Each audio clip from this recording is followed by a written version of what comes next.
bien comprendre ce numéro, il est très important de bien en saisir le contexte. Donc le contexte de ce numéro, on a f de x est égal à moins 0.008x au carré plus 0.04x. La signification des variables, ici j'aurai f de x qui représente le taux d'accroissement. Taux d'accroissement des bactéries, donc les bactéries qui augmentent ou qui diminuent. Selon la surface, et ensuite j'aurai x qui représente le temps écoulé en heure. X, temps écoulé en heure. Ça, c'est ce que j'aurai comme signification. Alors, je dois tracer idéalement le graphique de cette situation. C'est toujours l'idéal ici pour bien comprendre le contexte de ce graphique. Donc, à l'aide de ma calculatrice d'affichage graphique, j'ai tracé le graphique qui représente une parabole inversée. J'ai ici ma parabole inversée. Idéalement, on pourrait marquer un type, donc accroissement de bactéries, par exemple.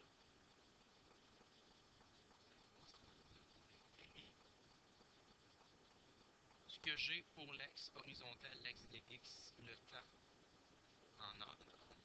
J'aurai ici, sur l'axe des Y, l'axe vertical, le taux d'accroissement.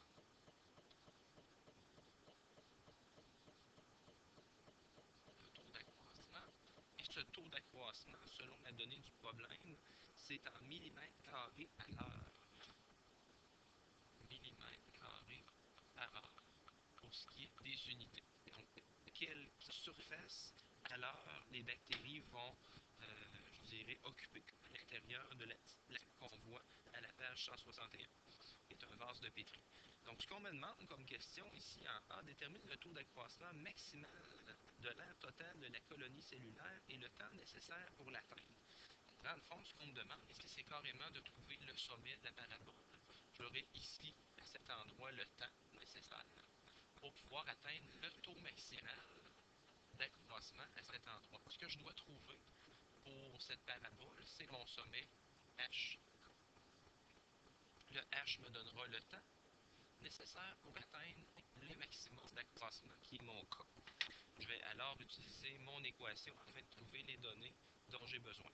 Si je m'en viens ici, je vais utiliser, comme j'ai la forme générale pour cette équation, en ayant la forme générale, j'utilise la formule h est égal à moins b sur 2a afin de trouver le h de mon sommet, la coordonnée x de mon sommet qui est représentée par h.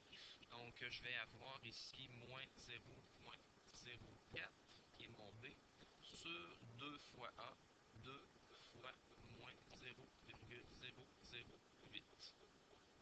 Ce qui va me permettre de trouver la valeur de mon sommet.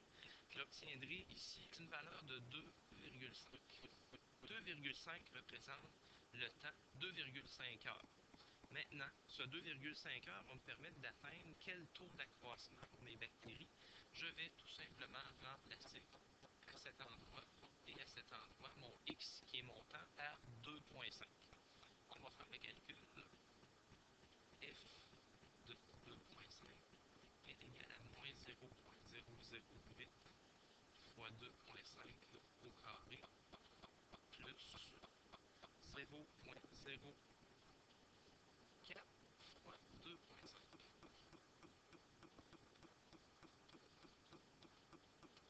La valeur ainsi obtenue va me donner 0,05. Ce qui veut dire qu'au bout de 2,5 heures, les bactéries auront un taux d'accroissement maximal de 0,05 mm² à l'heure. C'est ce que je vais avoir comme vitesse d'accroissement, parce qu'ici, on voit bien que c'est une vitesse. Donc, j'aurais répondu à la question A, où on nous demande le taux d'accroissement maximal et le temps nécessaire pour l'atteindre. Donc, en 2,5 heures, la vitesse maximale d'accroissement sera de 0,05 mm à l'heure pour l'accroissement des bactéries. Pour la partie B, on nous demande d'écrire en contexte la variation de la fonction f. Si je regarde par rapport à mon graphique, la variation, on nous demande, dans le fond, lorsque la fonction est croissante et lorsque la fonction est décroissante. Qu'est-ce que ça signifie exactement? Afin de pouvoir être précis, je vais devoir rester dans le contexte, bien entendu, de cet endroit jusqu'à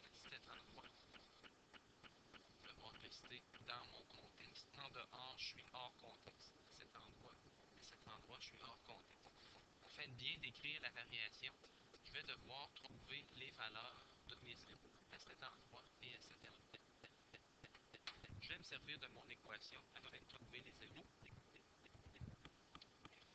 X est égal à moins 0,008 x au carré plus 0,04x.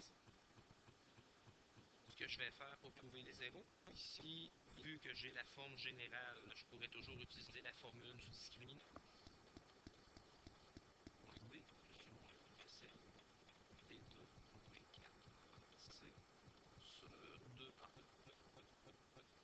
Il me reste à effectuer le calcul. Moins 0,04 plus ou moins facile 0,04 au carré moins 4 fois a 0,008 fois c qui est 0 sur 2 fois moins 0,008 sur 2a. X est égal à moins 0,04 plus ou moins racine de. Je vais avoir une partie en dessous ma racine ou sous mon radical qui va s'annuler. Cette partie-ci s'annule lorsque je multiplie par 0. Il va me rester 0,04 au carré, racine carrée. Ce qui fait que ça va me donner 0,04 sur 2 fois moins 0,008. Ce qui va me donner 0,016.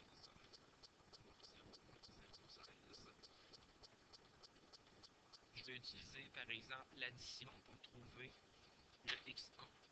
Je vais faire mon addition. Moins 0,04 plus 0,04 fait 0. 0 divisé par moins 0,016 va me donner 0. Mon premier temps est à 0 et mon x2. Pour le x2, je vais faire la soustraction.